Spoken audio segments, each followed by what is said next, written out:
Are you looking for a game that's beautiful? Maybe a little slow paced, so you can really get immersed? A game that's willing to help you when you're having trouble? A game that just makes you feel like you're a real person and that you matter? They don't know.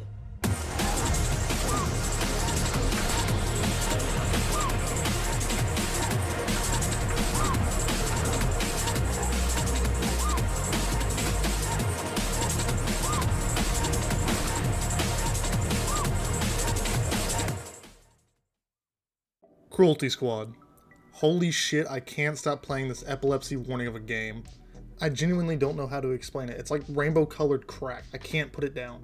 Since I can't explain this game to any of my friends without them immediately calling the police to put me in an insane asylum, I will talk about my addiction here.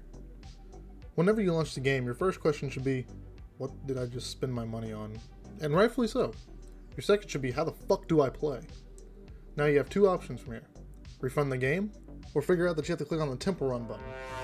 Congratulations, you just beat the first level, and now you have some weird fucked up frog talking to you in Animal Crossing dialogue that's been slowed down. This frog is actually your boss, the leader of Cruelty Squad.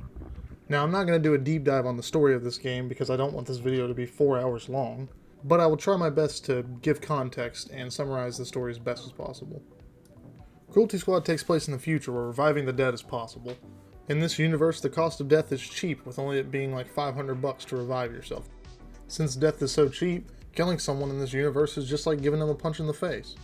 Life's become so dull at this point that the only thing you can really do is stack cash so you can buy all the material things to make you happy. Cruelty Squad is essentially just a hitman company, and they make most of their money off of CEOs just trying to kill each other. And that's where you come in. You play as unnamed NPC_1.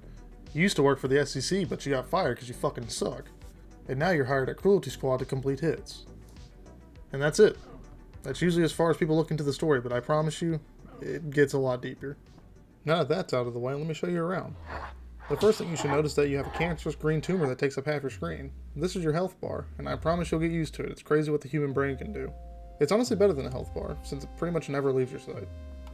You'll also notice these red crosshairs. These are your targets, and you can't leave the level until you kill them. You're equipped with two weapons. A pistol you'll probably carry out throughout the whole game because it's so goddamn good, and an SMG that quickly gets outshined by other weapons.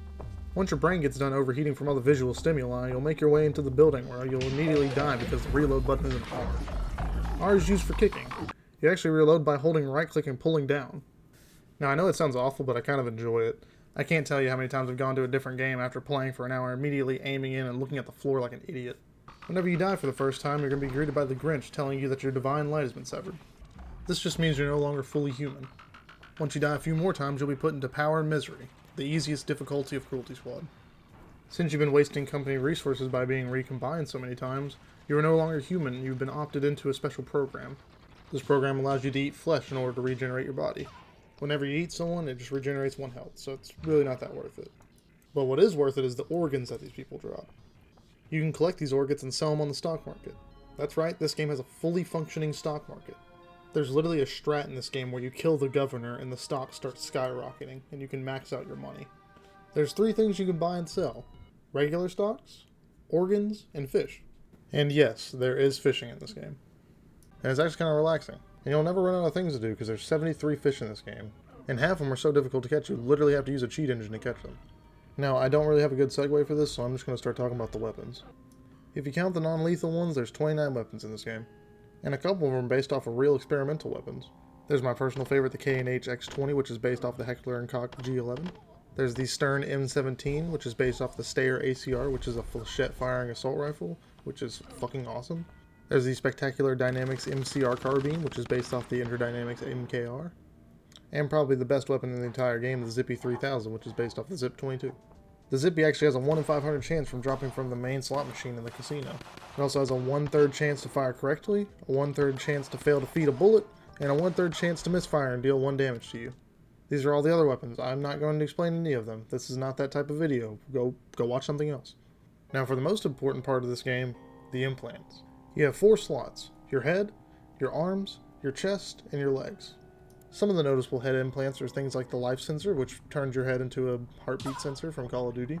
There's the Eyes of Corporate Insight, which speeds up the stock market. There's the skull gun, which gives your skull a gun. and the Nightmare Vision goggles, which do this. For the chest, there's stuff like the stealth suit, which makes you invisible. There's bio thrusters, which literally put thrusters on your back. The tactical blast shield, which negates explosive damage. And the bio suit, which does this.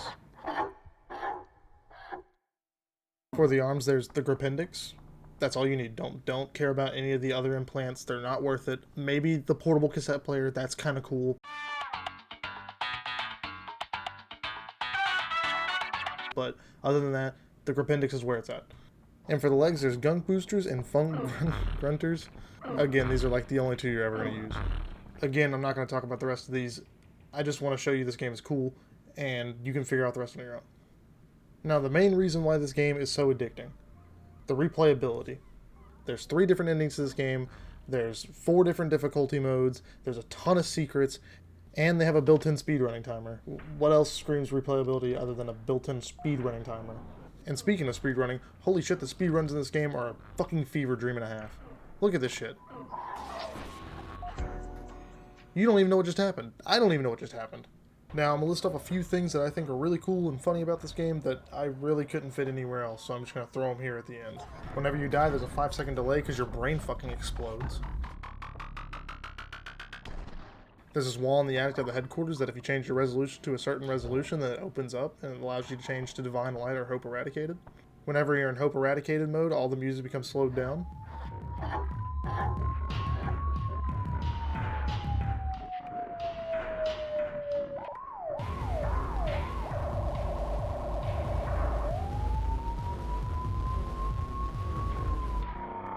You can literally bee-hop in this game.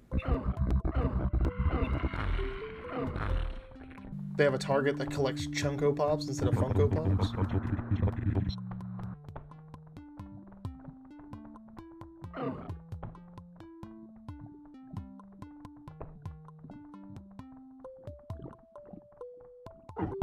There's this NPC and Neuron Activator. And also someone made a VR port of this game, which sounds absolutely terrifying. Now, I really don't know how to end this video. I just wanted to talk about this game and why I think it's so cool, because I'm just autistically obsessed with it. This wasn't supposed to be like a deep dive. If you want to figure that out, either watch Pyrocynical's video or just buy the damn game. It's only like 20 bucks. It's worth it. And I'm going to leave you with the best song in the whole entire game, Bog Business.